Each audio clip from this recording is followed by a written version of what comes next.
Welcome to another episode of We Don't Die Radio. I'm your host, Sandra Champlain, author of the international best-selling book called We Don't Die, A Skeptic's Discovery of Life After Death. Today on the show, we have Andrea Courey. Andrea is an author, speaker, and entrepreneur. In fact, she is the founder of Grandma Emily's Granola. She is also author of the book Conversations with Chloe, which was written after the passing of her daughter.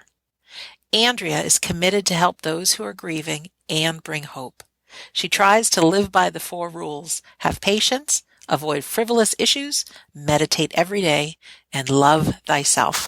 So I'm super excited to introduce you to this amazing woman. Andrea Courey, welcome to We Don't Die Radio. Thank you, Sandra. It's so nice to be here. Thank you. Nice to have you too. We met on the internet, as most of us do, and thank you for sending me the copy of your book. And I'm delighted to be able to hear your story from your experience and from your mouth. So thanks for being here. Thank you. Yeah. How does it all start? Because I know there's granola involved, and I know there's heartache involved. And if you wouldn't mind, and I think there's even a near-death experience involved in your past. I think, Sandra, that's a good place to start. Okay. Because the near-death experience was actually the death of an old life and the beginning of a new one. It really was. That's beautiful. Say more about that. It really was. It was December 1991.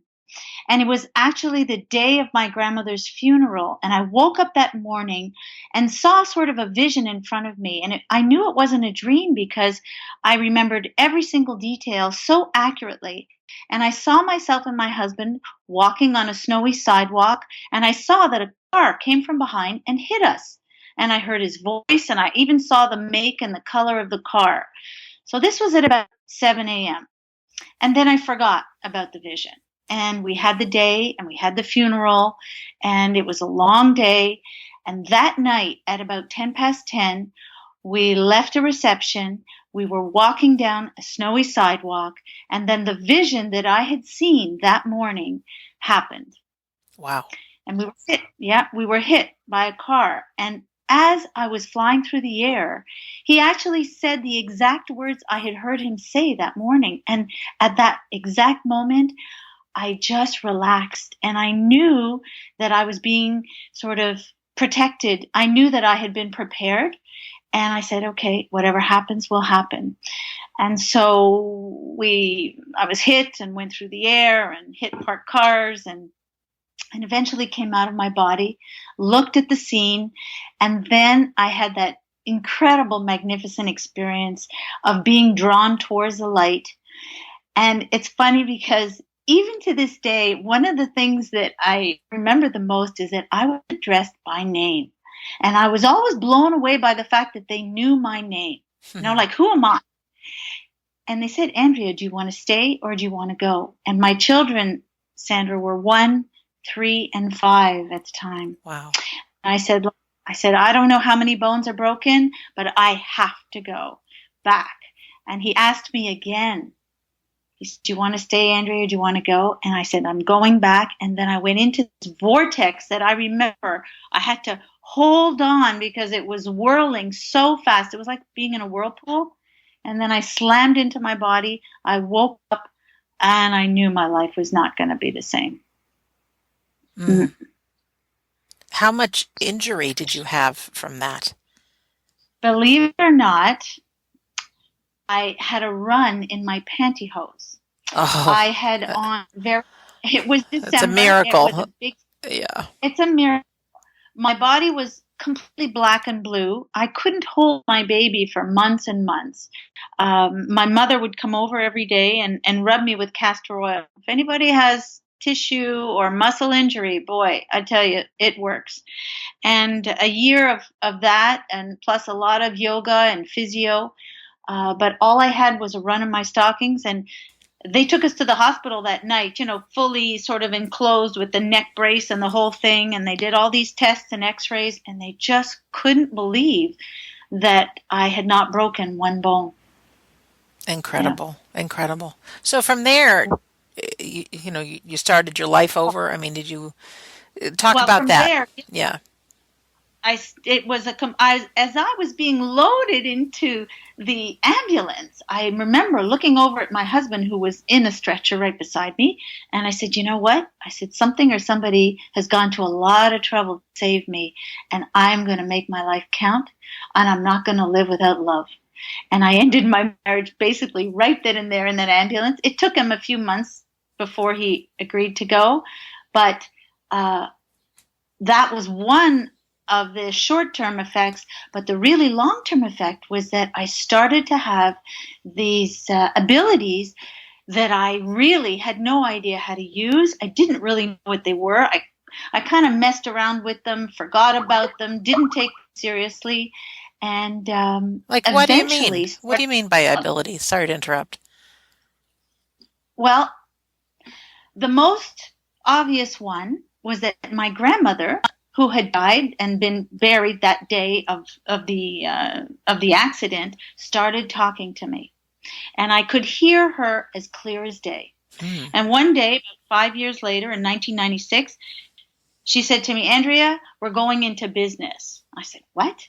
She said, "Go in the other room, get this picture." So it was very definite instructions, make a logo, and we are going into business together. And I said, "Well, what are we going to do?" She said, "We're going to make granola, believe it or not." Mm. And And her name was Emily, right? her name is Emily. That's right. And I never told this story. In fact, I never talked about my near-death experience for about 25 years. And over the years, people thought I was this most amazing entrepreneur. So I won awards. I've been mentoring and lecturing on entrepreneurship in all kinds of universities and colleges and on and on. I wrote a newspaper article for several years about it. And nobody knew that, in fact, I was so pushed by my grandmother, there was no way that I could say no, and that I couldn't believe that it could actually happen. Yeah. So Grandma Emily's granola was quite the success. Well, you know what? It so happened that about 6 months after she told me Yeah. that we were going into business, I ended up with no job, no child support, and I was alone taking care of three little kids. Wow. And so I started out of my home making granola, Hmm. and one thing led to another. And by the time I sold the company in 2015, we were selling across the country. Yes, Yeah, I recognize the packaging. So I've seen it, I've eaten it, I know it. that's lovely. That's great. Yeah, Yeah. and so in 2015, um, is that when you sold the company? Yeah, I sold the company in March 2015. And I'm like, yay, I'm free. And I was Right. away and I was traveling and I was like, oh my God, for the first time in my life, I can just be free. And then I got a call that my daughter was sick. My daughter Chloe was ill. And so I came back home and spent a year with Chloe. A year taking care of her. She had colon cancer and chemo, and then it just became generalized. But we had a really amazing, blessed year together. And I was so grateful that I had sold my business because I was able to just focus on her. And how old was she? She was, well, when she passed in February 2016, she was 28. Yeah, she was 28. That's just So we last year. I mean, that's talking just about this, so many people I talked to, Andrea, and these things happened long ago. This is just a year ago. Wow. This is just a year ago. This is just a year ago. But after the near death experience, it so changed me, Sandra, that I just wasn't afraid of death. And even in the last month of Chloe's life, about the last 3.5 weeks, we went into the hospital because she couldn't walk anymore, and I just couldn't take care of her at home anymore. Hmm. And so we had about 3 weeks in the hospital. And even then, going into palliative care, I just sort of, it wasn't all doom and gloom to me. I was sad, but I was also feeling hopeful that Chloe would soon shed this body that was so painful and giving her so much suffering. And actually, it was true that the moment she did shed her body, I was sleeping in the hospital at the time. I wasn't with her at the moment that she left her body, but I was woken up. And I was woken up by this amazing feeling of joy that hit me. And then I knew she was free. Oh, it's so incredible. I've Yeah. talked to enough people, Andrea, that have had near-death experiences, and the memory they have is crystal clear, like it was just yesterday. Hmm. Unlike other kind of memories. Is that true for you as well? Very clear? Well, it really struck me because for me, I remember every detail like it happened a minute ago. Yeah. Okay. And yeah, last summer I went to an IANS conference, the Hmm. International Association for Near Death Studies, and it was like coming home. And all these people relating their near death experiences. And even if it had happened like 70 years ago, they remembered every detail and they said it with so much emotion. So it was really something. Yeah, Mm. I that's I experience too. only bring that up because not only do they say that, but there's not a fear of death, and there's also this passion to serve and make a difference with other people. So I can get it that, I mean, there's no getting away from grief because of course, I'm sure you've cried plenty of tears, but Oh, also yes. to have a Oh, yes. knowing that she'd be free, but she'd still survive. So what happened next? Because eventually you ended up writing a book. So how did that all happen? And Yeah. those, because there you were, grieving the loss of your daughter, Oh, which is oh, major and you're pain. right. You're right. Even though I knew deep in my heart, I know there is no death, and I know you're absolutely right. We don't die. I still grieved and I still lied on the floor of my place and just bawled my eyes out. Even the night that she died, I went to the doctor in charge and I said, "Do you have a soundproof room?" And he looked at me like, he's like, "What?" I said, "I need to howl." I said, "I Hmm. need to scream and howl. This is my child." And he said, "No." And I said, "Well, you should. You should." And I wanted to do that, but I couldn't. I couldn't wake up a whole ward of people who were sleeping. And so you're right, the grief is fierce and it's a process and it changes with time. But what happened was I I moved into this small little cottage on the water. I needed a place to heal and I knew I could take off and start traveling again, but I really didn't want to. I wanted to be close to family and close to friends. And so I rented this small little cottage and that's actually where I'm talking to you right now. I'm sitting Where in my little cottage. where are you in the world? I've forgotten. I'm in I'm in Montreal, Quebec, That's right. and That's right. I'm on the island of Montreal, on the west end of the island, and it's like the country here. Actually, it's really beautiful. Very nice. Yeah, and and so I rented this little cottage, and about 5 weeks after Chloe passed, I was sitting actually right exactly where I'm sitting right now, and I started writing her a letter. And I just said, Chloe, you love this spot. It is so you because her and I, we were so alike. When we used to travel together and ski together and snowshoe together and all kinds of things. I mean, we used to bike together. And I said, you would love this place because I just know you would love the simplicity of it. It's 420 square feet. It's all windows. It faces the water. And I mean, it's just so pretty. And I was fully intending to burn that letter Hmm. in my little wood stove, and then she answered me, and I heard her clear as day. And so I started to record what she was saying, and I didn't know if it would stop. I didn't know if it would go on for a day or a week, or I didn't know. But I How did just you record it? What do you mean? Did she come into your mind saying it, or were you writing and you just started writing her words?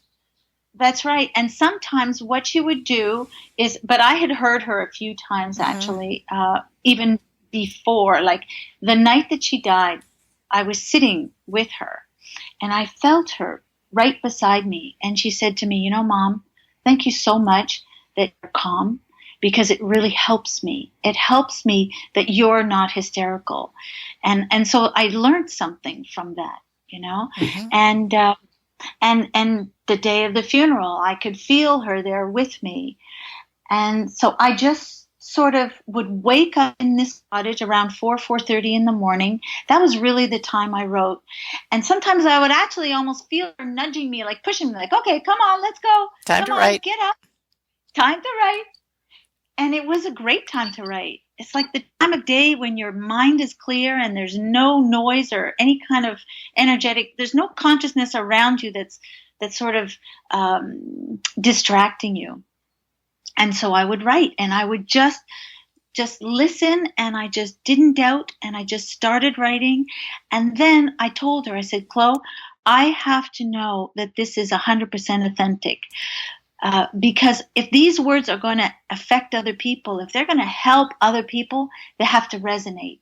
So you say your words and I'll say my words. And she also told me, and Mom, don't you edit my words. Like, just leave them the way they are. You can edit what you say, but don't touch what I say. And so really in the book, I did not touch one thing she said. Yeah.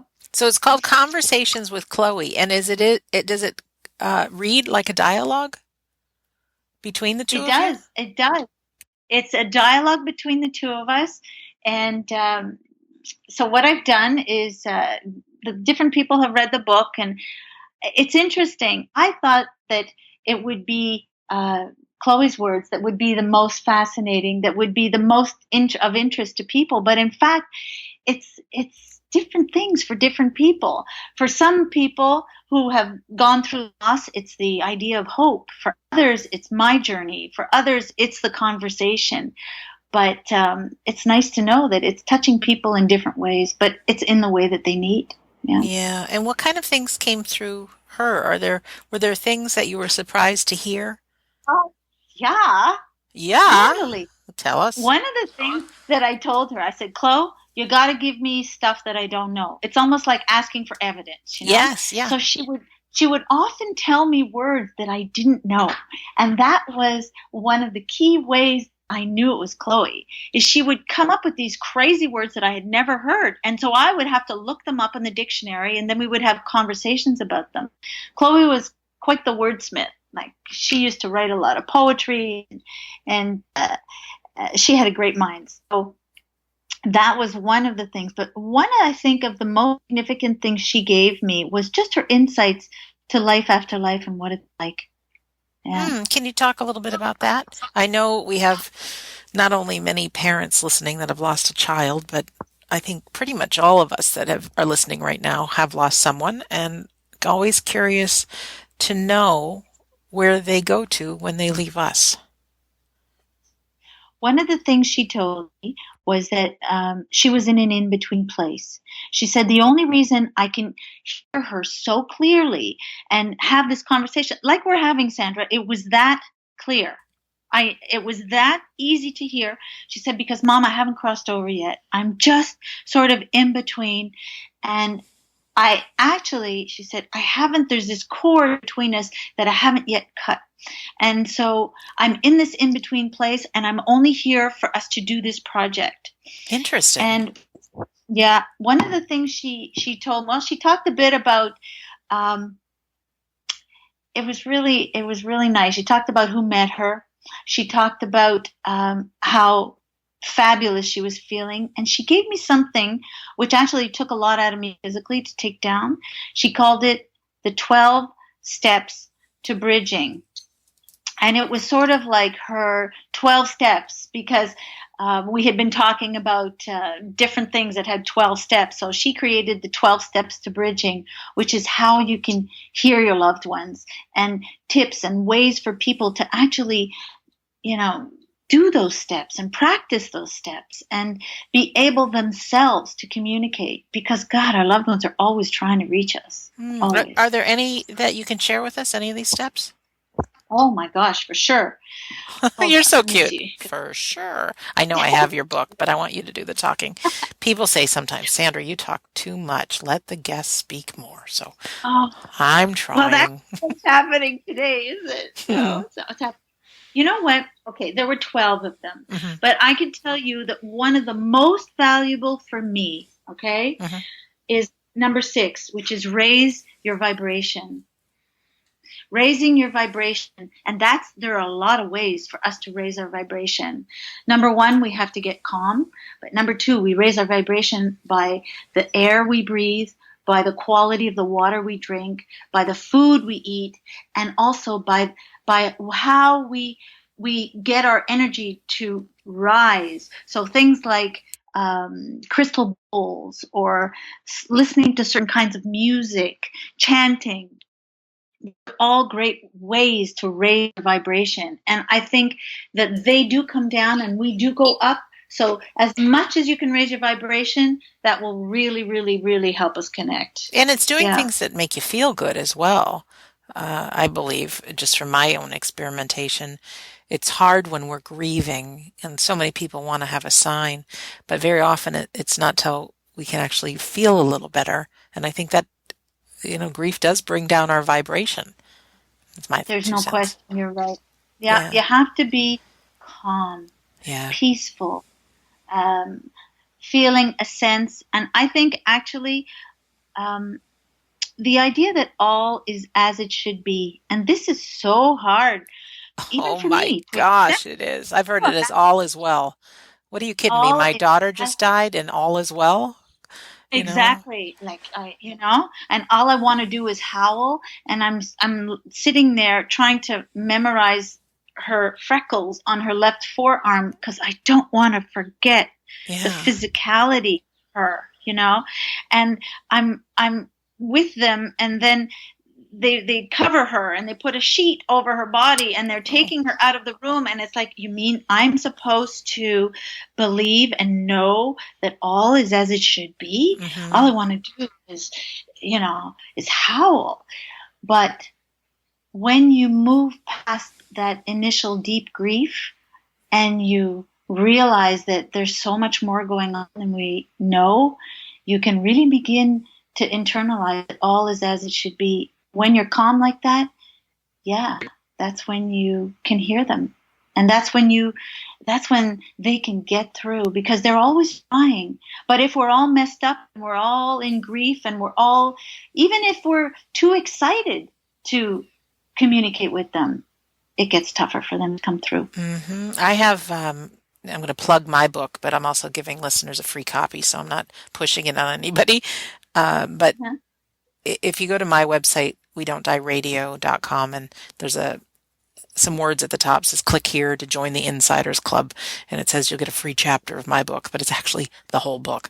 But why I'm bringing this up is that I have chapter 10 is about grief, and I do talk about also making that connection. And one of the things, like you say, we got to quiet the mind.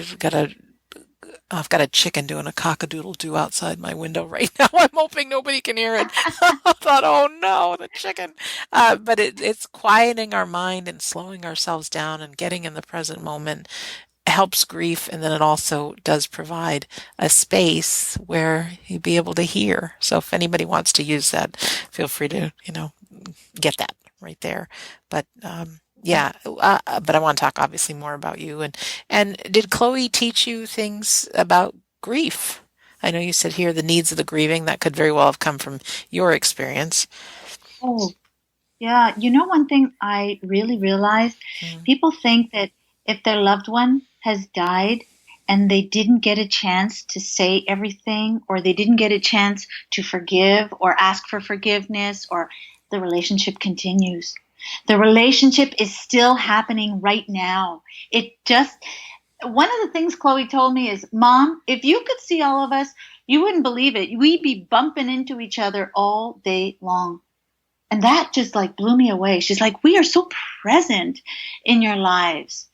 And I used to feel that more at the beginning. Mm-hmm. I used to, even on a couple of occasions, I was able to actually get a real feel of her and actually feel her near me and feel her touch me. And she did some crazy things to electronics. That's one of the things that they can work with, is electronics. What kind of things did she do?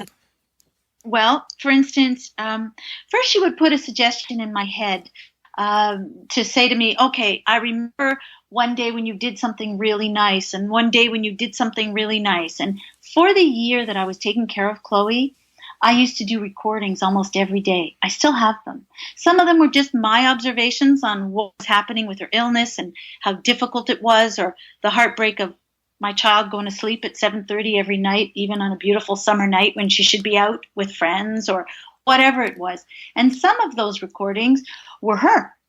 And we would do interviews. So she put this idea in my head, and she's like, Mom, don't you remember one of the nicest things you did? And I was trying to figure out what she was talking about. And one day I was driving my car. My cell phone was plugged into the car. And all of a sudden, and there were over 100 recordings, and I still have them. And I don't even know what's on each one because I haven't really listened to them again. And the exact recording that needed to play started playing. And I realized that it was the day, that she had said, Mom, can we go out? Can we get dressed up? Can I have a normal day? And when they're that sick, that's all they want. They want a normal day. So I said, okay, what would you like to do? So I said, I want to get dressed. I want to go out. I want to go shopping. Like, that was what she wanted to do.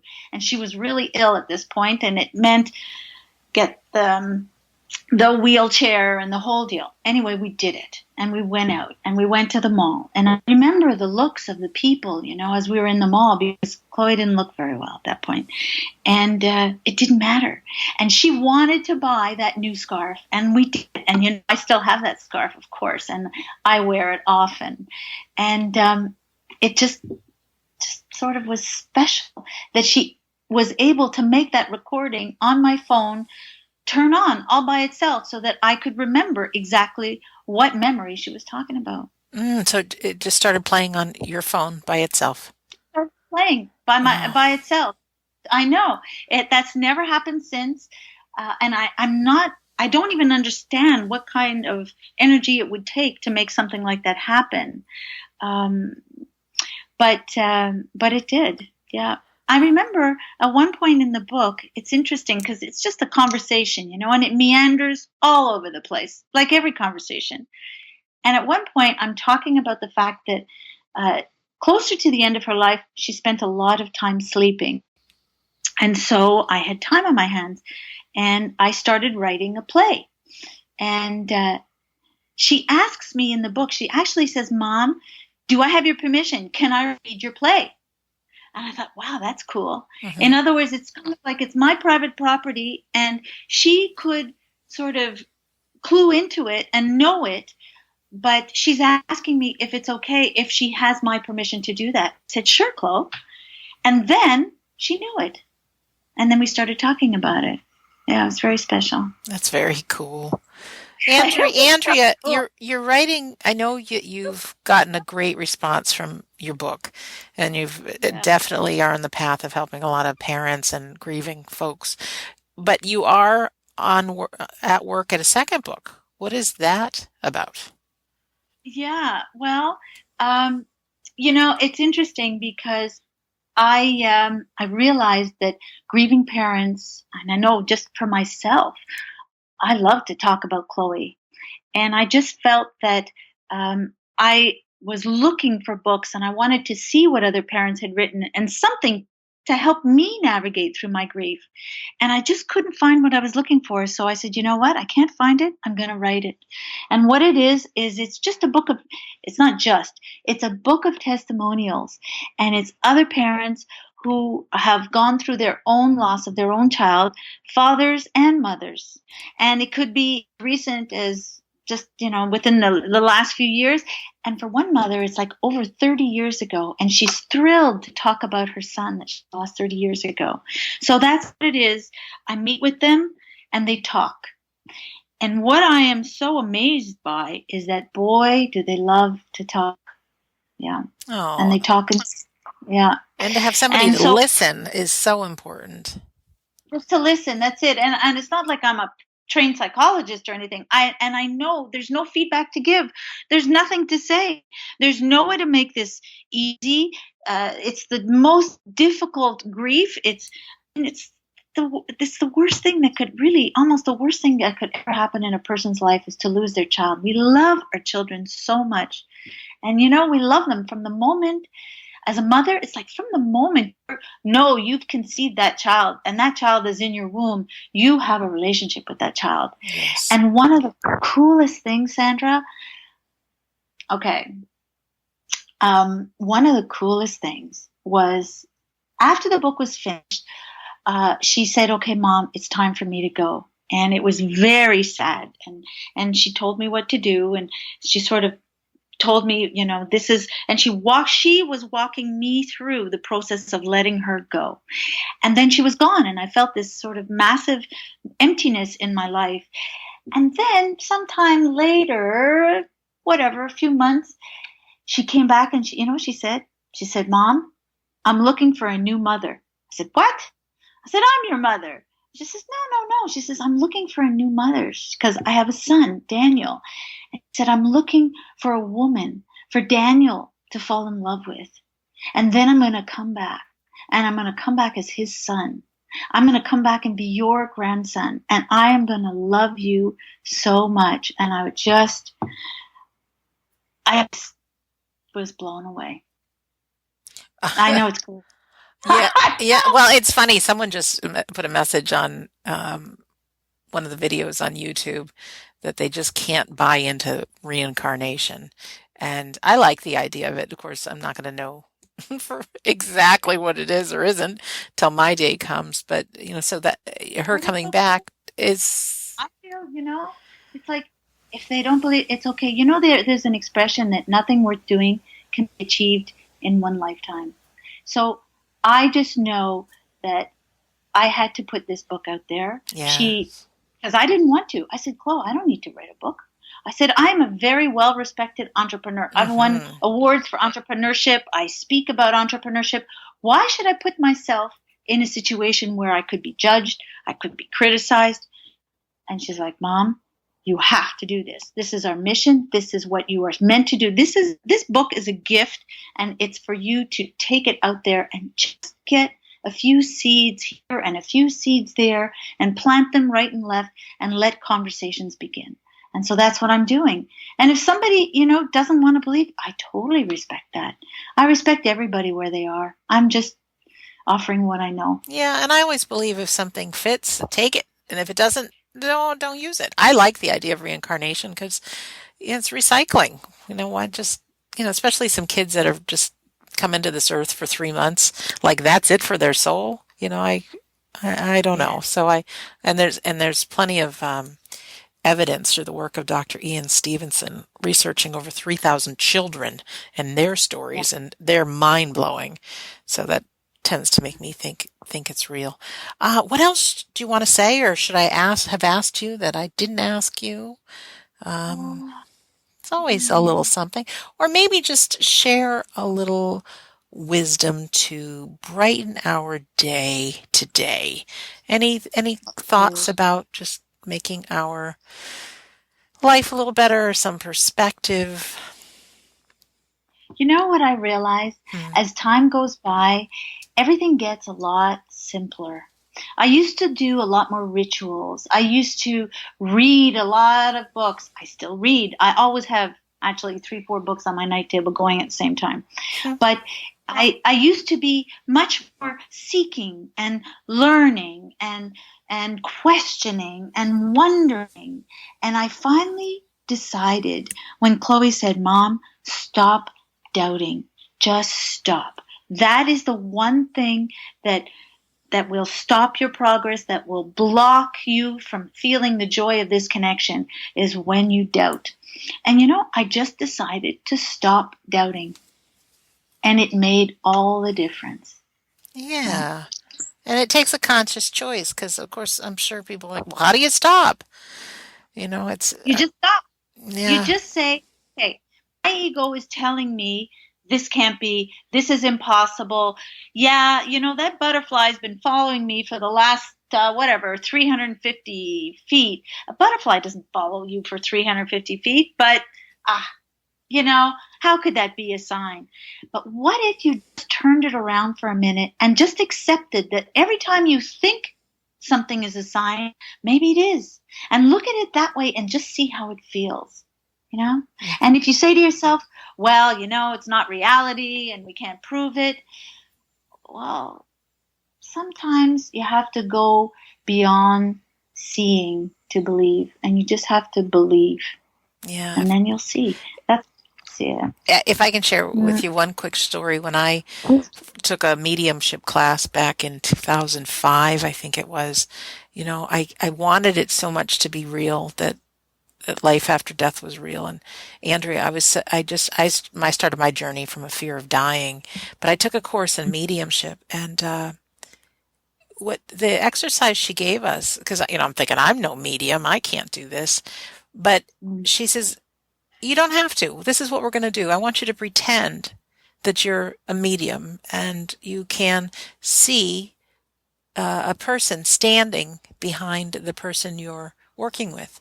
And she says, we're not going to do mediumship here. We're going to just play, and this is how we do it. But I want you to invent someone standing behind your partner and tell them who they are, what they look like. She says, just make it up.